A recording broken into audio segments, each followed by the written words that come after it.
Good morning. Mabira, ano lang. Nakapunta kayo kahapon? Oo. Kay Sores? Oo, ano po? Antay ko nga eh. Oo nga, dito ako. Kaso, tinatawagan ako. Ano ko, Ngayon, pabalik kayo dito, doon. punta ka. Parang hindi ako makasama. Kasi si Ma'am Karen, may lakad na siya mamaya.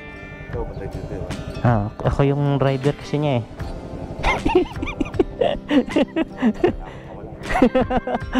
Wala talaga. Pag-inuman kayo doon. Ako mas mabilis na ngayon bro. Nalagyan ko ng sticker yun. Hindi naman kayo ko ba sticker to, hindi? Hindi mo nalagyan yan. Yung isa. Mamaya lalagyan ko para ano, nagtagsisi. Oo.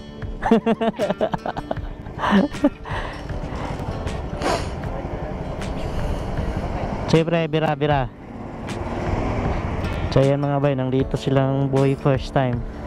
Hindi ko alam, naka-record pa ba? Naka-record pa. So nandito sila sa labas.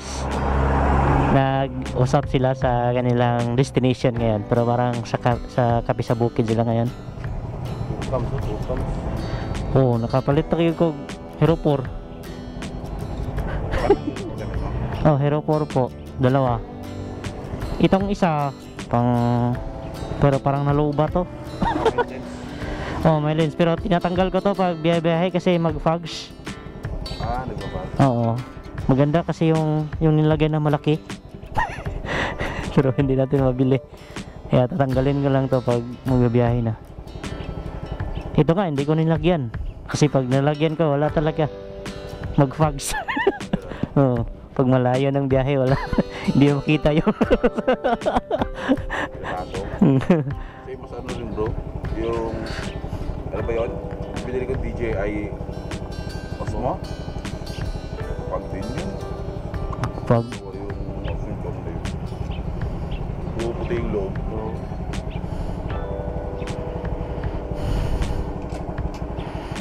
maganda sana makasabay. Sama daw siya eh. Jimmy ba? Mga ano to? Mga gaway-gaway para pag in case emergency, Pag tumulan. hindi to mawasak diretso. pag madulas kasi ito eh, itong mauna eh, Oo. mawasak. Pag katapos nyo sa Kapisa Bukid mamaya, uwi na kayo. Sa ano naman? Lurega? Noriga.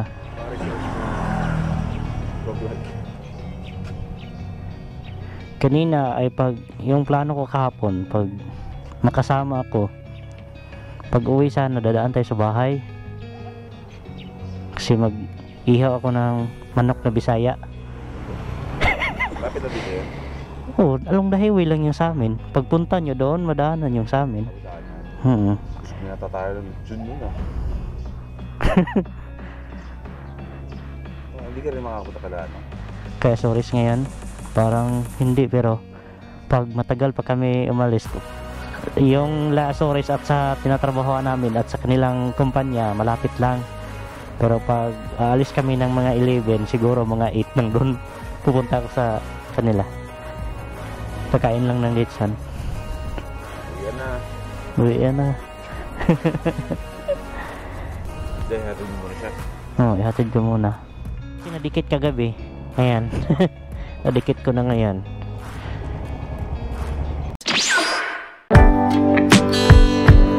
Yan mga bay, good morning. So nandito ngayon silang boy first time. So parang last din na nila ngayon. So papunta sila ngayon sa Kapisa Bukid at hindi tayo makasama. So papasukin natin sila. Ito lang guys sila. So nakikita ninyo. So papasukin natin sila dahil may hingin tayo na pabor. So doon na natin i-explain.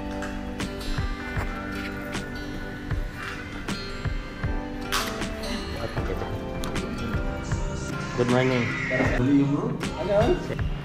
Idol Boy P.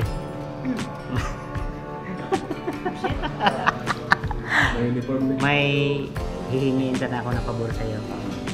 Kung papayag ka. Yung pabor na hingin ko is yung pwede ko ba magpadala ng sticker? Magpadala ng sticker sa'yo. Sticker mo? Oo, saka idikit mo doon sa, di ba sa shop mo, may dikitan ka doon. Oo. Nakita ko kasi na nagdikit. Bro, ay napakabigat ng ano eh. Pag-isipan mo muna bro. Kailangan namin ng sit-down meeting para dyan bro. No? Oo ba? Mahirap pala. Sorry. Pag-isipan muna namin. Sige. Akin na! Sige.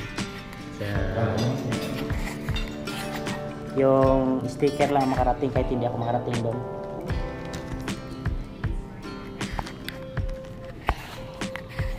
Nagpagawa ako ng konti. Isang photo ang pinadala ko sa iyo. So yan mga bay. So nangingi tayo ng pabor kay Wilby. Wow! So yun po. So sa kanyang shop niyan idikit mga bay. Shoutout na. Parang hindi na nasa yung oo. So yan mga bay, nakapanghingi na tayo ng pabor kay Boy P. May padala yung sticker natin. So nandyan na sa kanya. Yan na po. Ganda ng sticker mo bro. Ano ba tawag dito bro? Hologram? Hologram. Tapos matte pa. Man. Ano pa bro ng shop bro? 3D servicing printing. 3D servicing. Printing. Printing. Dalogon. Baka para kay Biyahe Weekend bro no? 3D, service, photo, Ayan. please. I-share ko sa kanya to. Hawa kayo sa amin. I-share ko siya sa kanya. Sa kanyang page. Para kay Biyahe Weekend dito. Sa Mindanao. Ito po yung logo ni Behavior June. Oh yeah. Diba pag nilagay mo dito mas maganda. 3D services printing. Naman na. Biyahe Weekend. Basta dapat pag may ganito si Ken, naka-ready na yung admin nila. Oo. Kasi sa book-inbox yan. Sa inquiries mo bro. Sige. Kaya, yan. 3D services printing.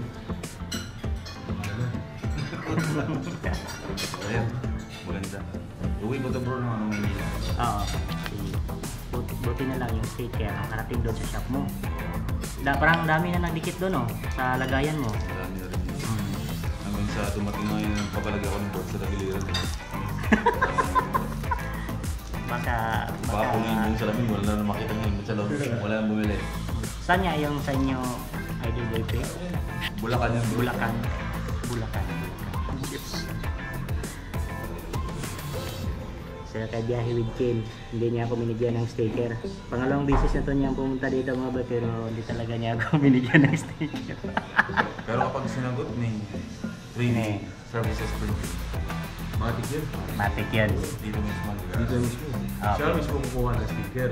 Siya mismo kukuha din sa sticker.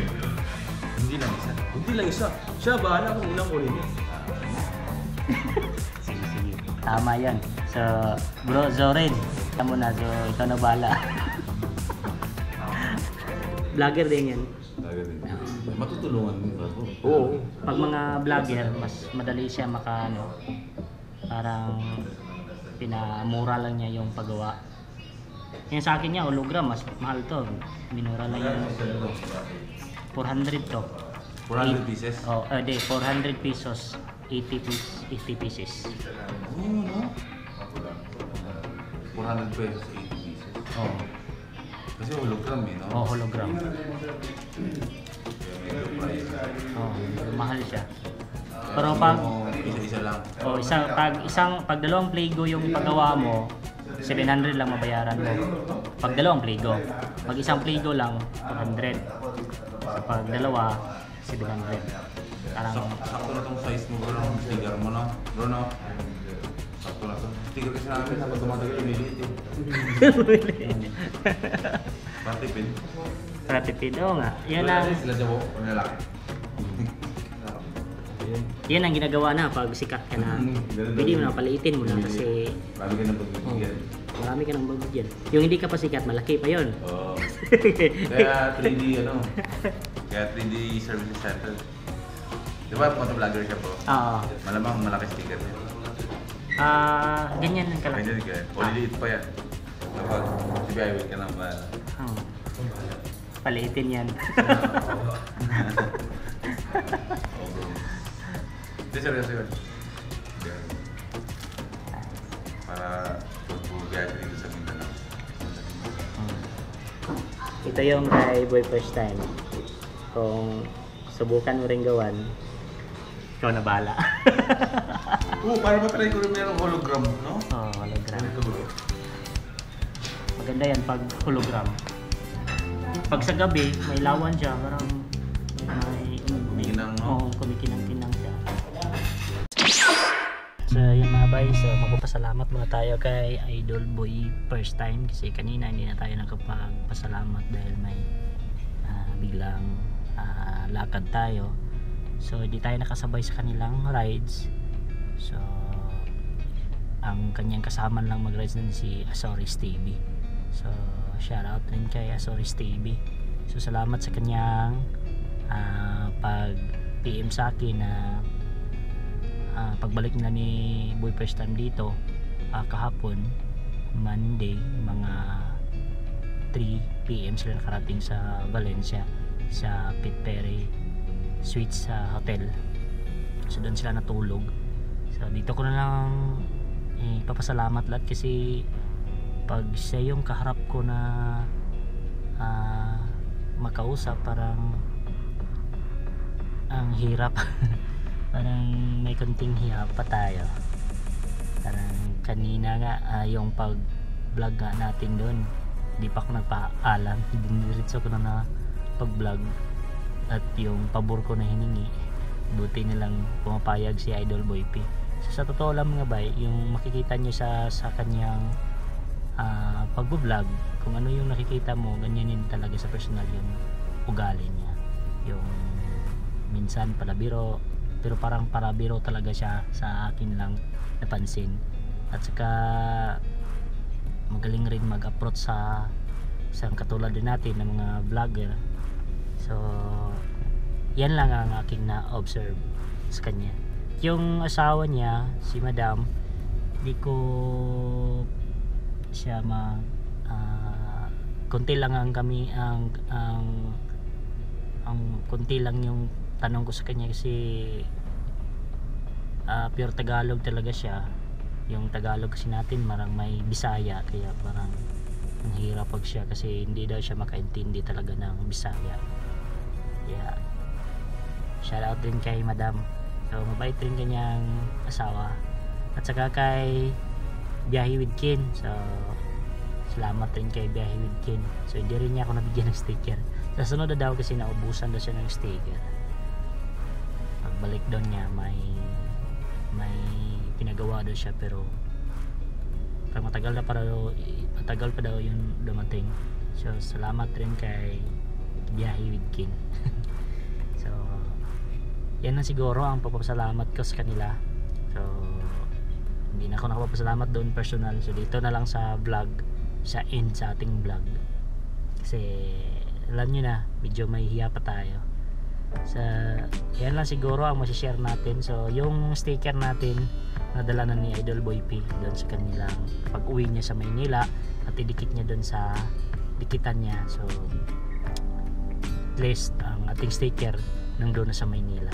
Kahit hindi man tayo makapunta, ang importante nadala yung sticker natin. So yan ang plano ko dati pa, kung soon man makikita kami ni Idol Boy P, yan ang gagawin ko. So ginagrab ko na kasi minsan-minsan lang na pupunta yan dito. First time, pangalawang bisis na yan pupunta yan dito. Yung unang bisis niyang pupunta dito, hindi ko siya nakita kasi biglaan lang yung pagdating nila at umuwi rin sa Davao. Ngayon sa Davao sila nag-stay kay Biyahe with Ken. Si Biyahe with Ken palagi yung pupunta kay Idol Boy P doon sa Maynila.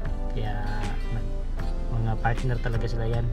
Mga hampas lopers yung groups nila yan, kasama pa yung mga ibang motovlogger nila na yung pag bibiyahe nila galing Maynila to Davao last few months, pero yung pag-rides nila hindi sila nakarating dito sa Valencia dahil nasita po sila sa checkpoint. Kaya yun ang nangyari na hindi sila nakarating noon. So yan lang siguro. So dito ko natapusin yung vlog. So salamat ulit Idol Boy P. Salamat kay Azores TV. Salamat kay Biyahe with Ken. So peace out.